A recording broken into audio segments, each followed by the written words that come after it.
Hi, everyone. Good afternoon. My name is Ruth Archer. I'm an economic analyst with the Michigan Bureau of Labor Market Information and Strategic Initiatives. The title of today's presentation is From Data to Decisions, Tools for Policymakers to Increase Equity in Workforce Development Programs. I'll be talking to you about how Michigan created a dashboard specifically for those who manage Workforce Innovation and Opportunity Act, or WIOA, programs. The dashboard informs policymakers about how well Michigan is serving individuals with barriers to employment and who is walking in the door of our job centers.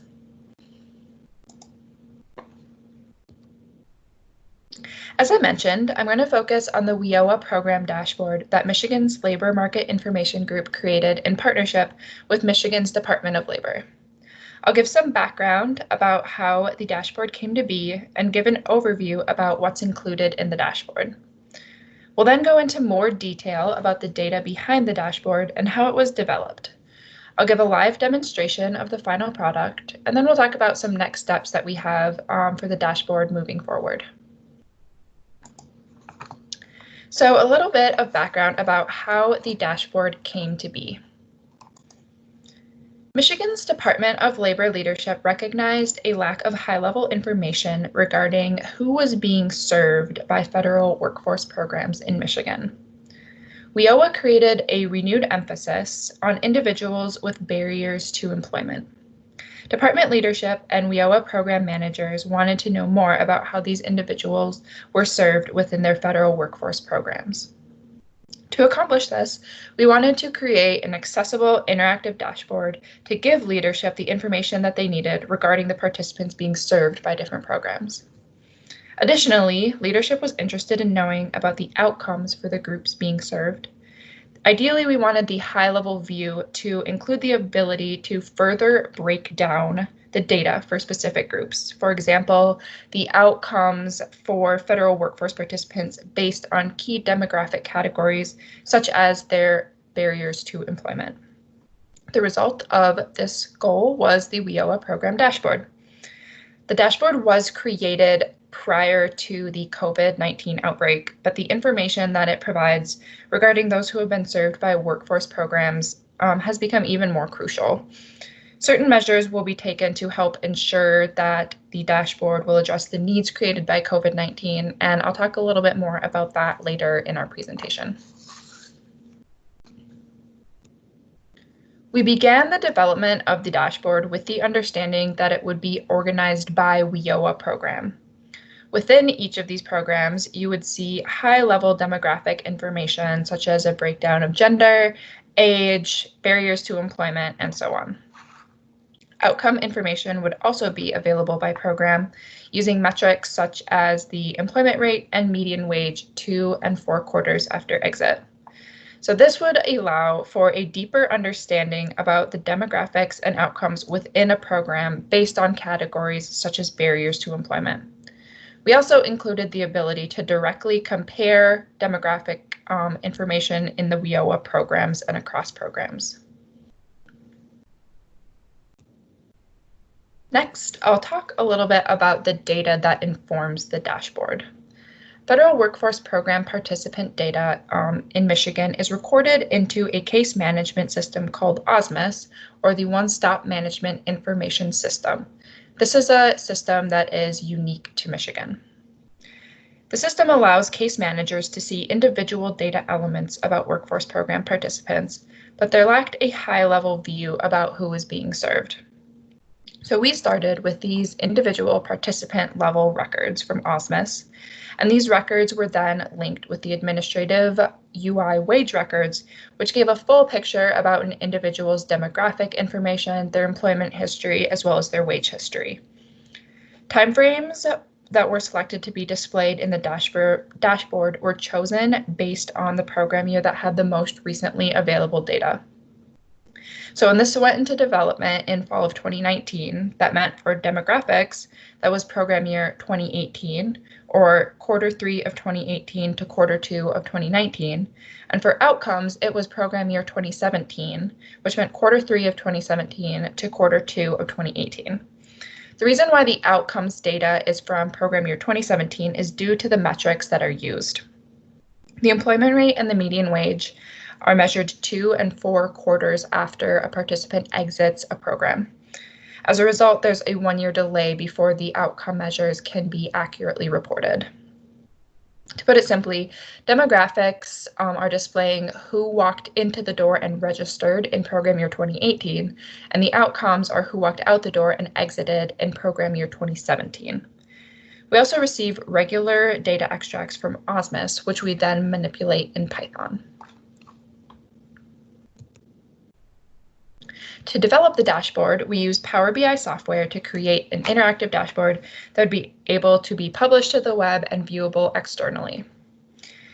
We had regular meetings with Michigan's Department of Labor to talk about which programs we wanted to include in the first iteration and just to finalize the project scope. After that, we had multiple rounds of feedback with both the Department of Labor leadership as well as WIOA program managers to ensure that the information in the dashboard was useful to them and incorporate any feedback that they might have.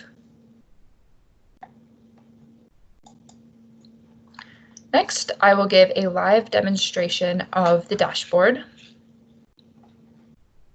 Starting here at the landing page, you see all of the different programs that are listed. We have Veteran Services coming soon in one of the next iterations of the dashboard. And last, we have the button which allows you to compare demographics across the WIOA programs.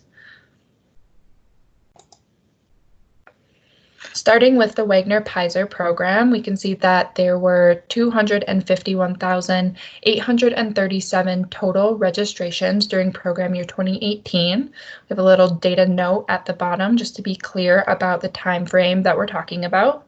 We see a gender breakdown here. You can look at a tooltip. See, we have about 43% female, about 57% male in the Wagner-Pizer program. We also have a breakdown of the barriers for the participants. We have individual with disability as the most common barrier, with 10,869 participants reporting this barrier. Next, we have the long-term unemployed as the second most common barrier, with 7,508 participants reporting this barrier. There's also a breakdown of the age, race, and ethnicity. Moving on to the outcomes page, we have the employment rate in quarter 2 and quarter 4, as well as the median wage in quarter 2 and quarter 4. This defaults to the overall or total number of participants that exited during program year 2017. We also included these constant lines that reflect the performance targets set by the Department of Labor, so they can see how the measurement measures up against the performance target. Over here on the left, you have the ability to take a deeper dive into different demographic categories and barriers. So if we look at long-term unemployed, we see that those are relatively close to the performance targets set by the Department of Labor. If we look at individual with a disability, the most common barrier, we see that those are a little bit below the performance targets set.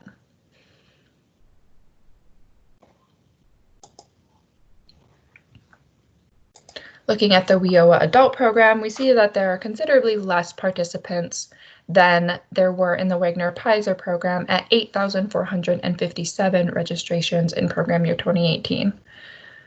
The barrier breakout looks a little bit different, with low income as the most common reported barrier, with 6,523 participants reporting that barrier. Second, we have long-term unemployed again at 1,851 participants.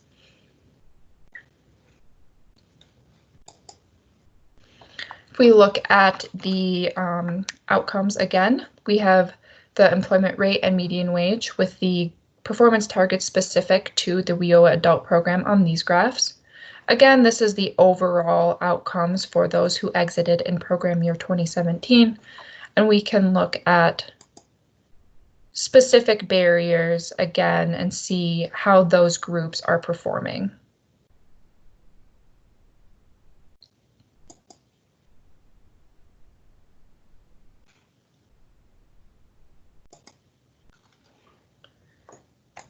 When we look at comparing program demographics, this has all of the same information as the individual program pages.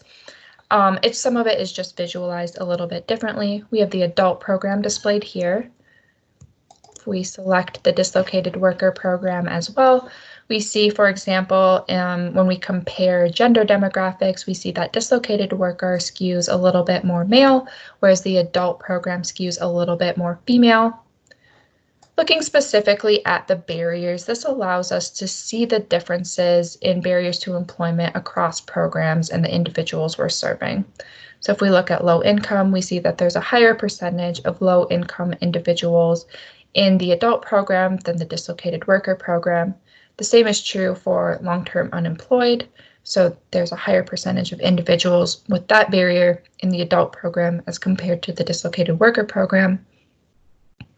If we look at older adult, we see that the opposite is true. There's a higher percentage of individuals in the dislocated worker program that report the older adult barrier than the adult program.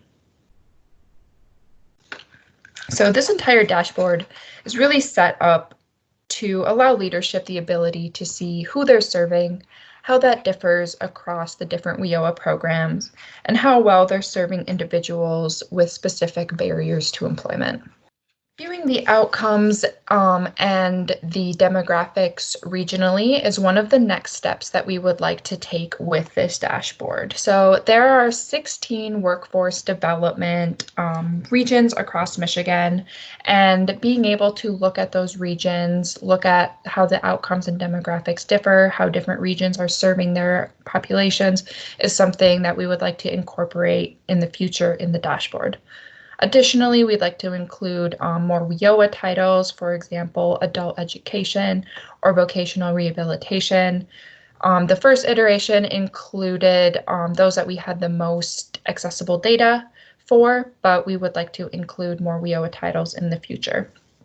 Lastly, we would like to have more real-time data as part of this dashboard, especially in light of COVID-19. We're determining what sort of real-time data would be of most use to our partners at the Department of Labor. Is that weekly updates? Is that monthly updates? More real-time data will allow for more real-time decisions about how to best serve individuals in the job centers. That's all I have for today. Thank you so much for listening. Again, my name is Ruth Archer. I'm an economic analyst with Michigan's Bureau of Labor Market Information and Strategic Initiatives. My email is listed here. If you have any questions or thoughts or feedback, please feel free to shoot me a note, and I'll look forward to hearing from you. Thank you.